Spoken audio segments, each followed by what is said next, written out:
Olá, ouvintes! Sejam todos muito bem-vindos e muito bem-vindas ao podcast Conceituados. Olá, ouvintes! Sejam bem-vindos ao programa Dicas do Paulo. Esse programa é uma oportunidade de receber dicas rápidas sobre o uso dos mapas conceituais. E para dar as dicas para a gente, o professor doutor Paulo Correia, diretamente da USP, para o nosso podcast. Hoje o professor Paulo vai comentar sobre como que a gente pode utilizar os mapas conceituais para avaliar a aprendizagem dos alunos, né? Então, professor Paulo, eu agradeço sua participação no seu programa, mais uma vez, em trazer dicas muito interessantes aos nossos ouvintes. Agora, prof, como que a gente pode usar os mapas conceituais para avaliar a aprendizagem? A gente usar ele como um instrumento avaliativo, né, para compor uma nota, ele supre essa finalidade? Olá, Bruno. Olá, ouvintes. Sejam todos bem-vindos a mais um episódio do Dicas do Paulo. E acho que supre sim, né? Os mapas conceituais, se a gente observar a maioria da utilização que frequentemente a gente faz dos mapas em sala de aula, a avaliação da aprendizagem certamente é a que merece maior destaque. Então, existem várias maneiras da gente utilizar os mapas conceituais para avaliar a aprendizagem dos nossos alunos. O que a gente precisa fazer, de novo, como a gente vem insistindo aqui nos episódios do Dicas, é saber exatamente o que se quer. Então, o primeiro passo que um professor deve tomar é assim: o que eu quero avaliar? Exatamente, você quer avaliar se o aluno entendeu um determinado conteúdo, ou se ele sabe resolver um determinado problema, o que você quer avaliar? Né? Tomada essa decisão, então, dependendo daquilo que você efetivamente quer avaliar, aí você passa a escolher os seus instrumentos de avaliação. E eu acho que é nesse caso que o mapa pode sim contribuir com os professores, diversificando os instrumentos de avaliação que geralmente são os mais utilizados. Então, existem os testes de múltipla escolha, existem as questões dissertativas, e aí a gente pode ampliar essas opções que a gente às vezes acaba ligando um piloto automático e ficando só nas soluções que são as mais confortáveis para a gente. Então, por exemplo, a gente pode incluir a elaboração de mapas conceituais. Então, o aluno vai elaborar um mapa durante a prova. A gente pode pedir para que os alunos eles identifiquem erros existentes num mapa conceitual elaborado pelo professor. Então, nesse caso, o professor ele cria um mapa conceitual, ele faz mudanças no mapa conceitual para deixar algumas proposições erradas, e ele oferece esse mapa conceitual aos alunos e pede para os alunos identificar aonde estão os erros, né? Existe também uma outra possibilidade muito interessante, que é a de pedir para os alunos criarem, né, ou continuarem a elaboração de um mapa conceitual de forma colaborativa. Então, nesse caso, eu posso oferecer um tema para os alunos e eles fazem um mapa do zero, ou eu posso começar o mapa conceitual já delimitando bem o tema que eu quero que eles explorem. Então, eu ofereço uma pergunta focal, eu ofereço alguns conceitos e algumas proposições, e de forma colaborativa eles continuam o desenvolvimento desse mapa. E para fechar ainda, um último exemplo, é possível pedir para os alunos criarem mapas conceituais, né, seja individual ou colaborativamente, e eles apresentam este mapa. Então, hoje, com os recursos tecnológicos, é muito conveniente imaginar a seguinte situação: eu posso organizar os alunos da minha sala de aula em pequenos grupos, eles criam um mapa conceitual de acordo com as especificações que eu passei, e eles gravam um vídeo de 3 a 5 minutos, onde eles apresentam o mapa e me contam, né, o que está por trás desse mapa. E é legal porque, neste caso da gravação do mapa, da apresentação do mapa, a gente volta a uma discussão que foi feita no último episódio do Dicas do Paulo, que é exatamente sobre como apresentar o mapa. Então, veja que até este modelo, onde eu vejo o mapa e o mapeador me conta coisas sobre o mapa, é possível incluir na avaliação da aprendizagem. Os recursos tecnológicos hoje, eles facilitam muito a captura de tela. Então, é possível pedir isso para os alunos, e aí o professor tem um rico material para avaliar a aprendizagem deles. Então, só para a gente ver, né, eu fiz questão de, nessa primeira resposta, mostrar que existem vários instrumentos de avaliação, E um deles pode ser o mapa. E mesmo quando a gente pega só um mapa, existem várias formas de utilizar o mapa para avaliação da aprendizagem dos meus alunos. E isso gera um problema e um benefício. O problema é que o professor precisa saber muito bem o que ele quer com os mapas. O benefício é que são tantas as possibilidades que sempre existirá uma forma conveniente do professor usar os mapas conceituais para fazer a avaliação da aprendizagem dos seus alunos, independente das especificidades do seu contexto específico. Para a gente utilizar os mapas como uma ferramenta avaliativa, é necessário que a gente tenha mostrado esse material anteriormente para os alunos? É necessário que os alunos já conheçam esse material? Ou a gente pode simplesmente fazer uma introdução básica e já utilizar o mapa de cara como uma ferramenta avaliativa? Ele vai suprir as características necessárias para mostrar se o aluno, como está a aprendizagem dele? Eu vou usar, Bruno, uma comparação que eu gosto muito para responder essa pergunta, né? Então, o grande dilema que às vezes a gente enfrenta é: eu posso pedir mapa na minha prova, mesmo que eu não tenha usado mapas conceituais de uma forma consistente durante as aulas? Então, vamos imaginar um outro cenário, e aí eu acho que o nosso ouvinte vai entender qual é a minha recomendação. Vamos imaginar que a gente está fazendo um curso qualquer sobre um conteúdo que nos interessa, e a gente vai fazendo o curso, vai se interessando pelos conteúdos, começa a entender os conteúdos, começa a estabelecer relações entre partes desse conteúdo e algumas coisas que a gente já sabia. E aí, no dia da avaliação, o nosso professor, ele vira para a gente e diz o seguinte: vocês vão fazer uma prova agora para a gente avaliar a aprendizagem de vocês, mas na prova vocês vão fazer para mim um soneto. Então, veja, vocês vão escrever um certo tipo específico de poesia, na forma de um soneto, e esse soneto, dessa vez, ele tem que ser escrito em alemão. Então, a prova, basicamente, é vocês escreverem um soneto em alemão sobre tudo que vocês aprenderam. Vou até parar aqui por 2 segundos para deixar o nosso ouvinte pensar se isso seria fácil ou não. Nem precisa de 2 segundos, né? Porque você pode ter entendido tudo do curso desse professor.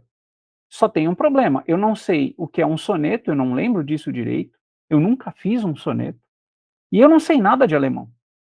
Então veja que aqui, Bruno, existe um problema a ser superado, que não é só com relação ao conteúdo que eventualmente o meu aluno aprendeu, mas existe o desafio da forma. Então, a gente, quando faz a avaliação da aprendizagem, a gente tem que pensar no seguinte: o conteúdo que eu estou cobrando é condizente com aquilo que foi ensinado? Essa pergunta, geralmente, os professores se fazem. Agora, a segunda pergunta, às vezes, ela é esquecida. A forma pela qual eu estou cobrando esses conhecimentos, ela é compatível com aquilo que foi feito durante as aulas? Porque se a gente não trabalhar o mapeamento conceitual durante as aulas, o aluno pode ter um problema com as regras específicas, com os fundamentos da técnica de mapeamento conceitual, e aí o mapa dele vai ficar ruim, não porque ele não sabe o conteúdo, ele até entende o conteúdo, eventualmente ele até entende muito bem o conteúdo. O que ele não sabe é se expressar dentro das regras do mapeamento conceitual. Então, se a gente voltar para aquela comparação que eu fiz, todos nós aqui fizemos aquele curso, a gente aprendeu um monte de coisa, mas todo mundo foi muito mal na avaliação do professor, porque somente um ou outro dos seus alunos sabiam escrever sonetos. E tinham só uns 2 que sabiam alemão também. Então, o que acaba acontecendo é que é muito conveniente, para a gente manter a coerência do nosso ambiente de aprendizagem, que a gente utilize na avaliação conteúdos compatíveis com o que foi ensinado e, sobretudo, e aqui eu respondo a sua pergunta, atividades e estratégias compatíveis com aquelas que foram utilizadas durante o período de estudo.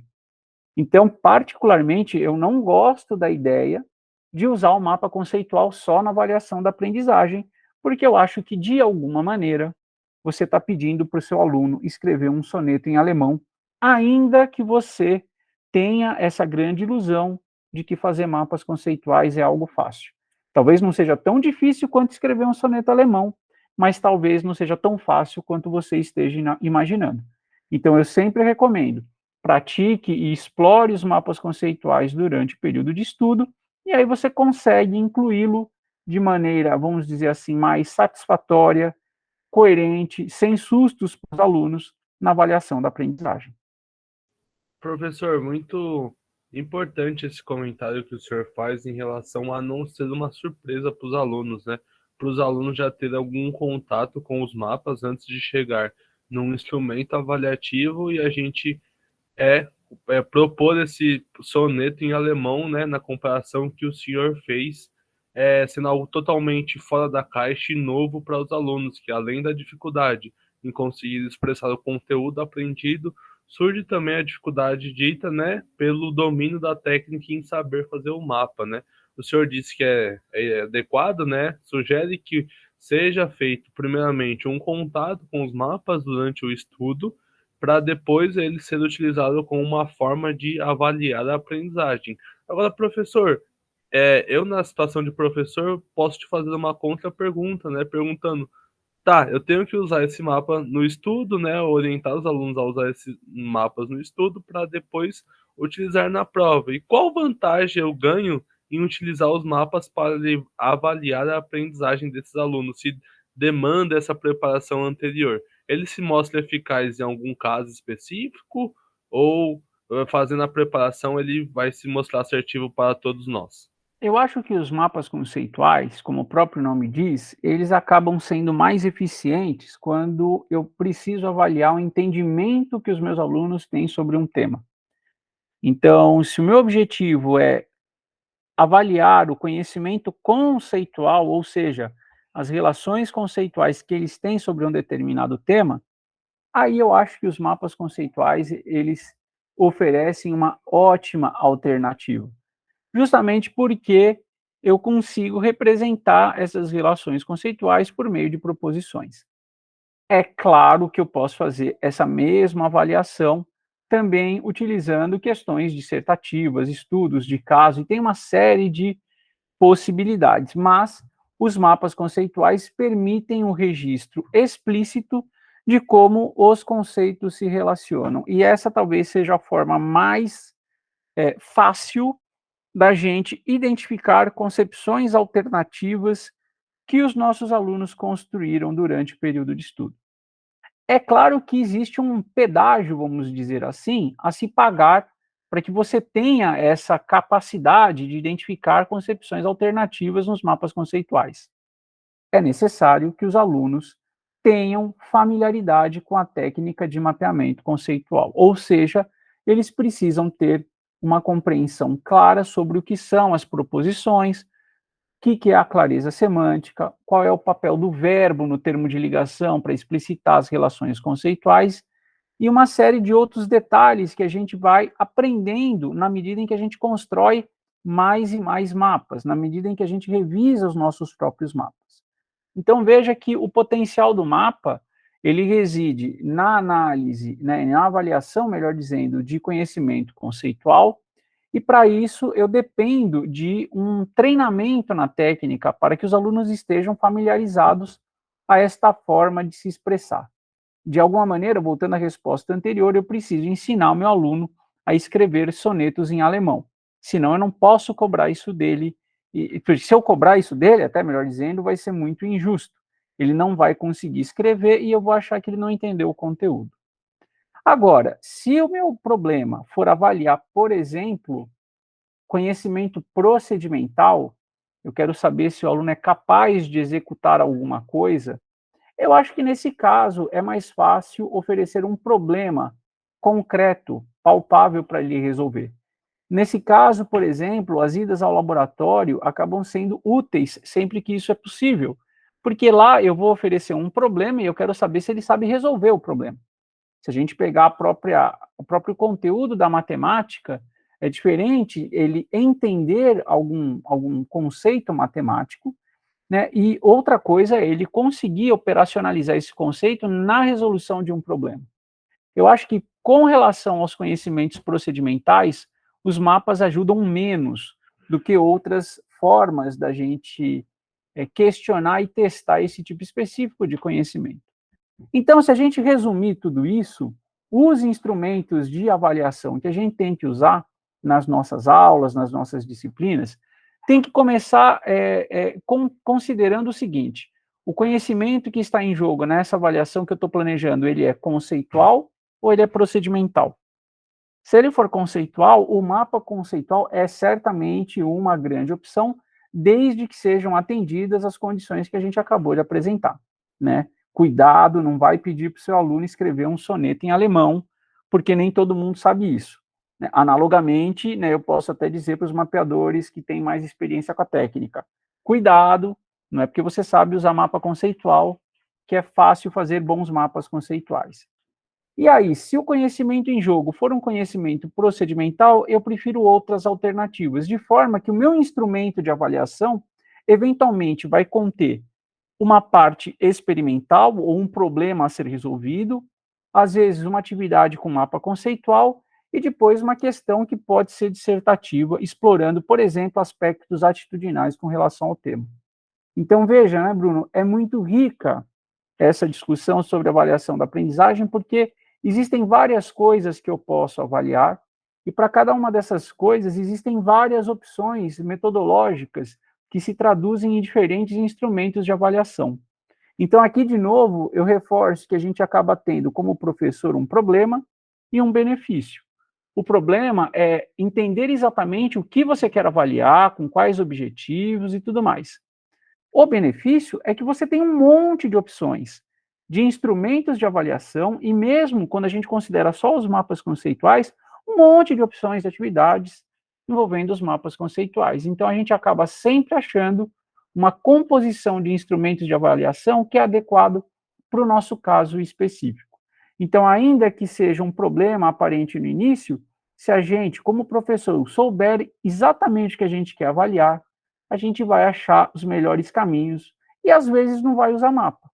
Como em outros casos, a gente só vai usar mapa. Eu vou deixar, né, para os nossos ouvintes, 2 recomendações de episódio que vão ajudar o episódio 9, né, do Na Prática, que é o Mapas em Salas de Aula, né? O uso com o sexto ano.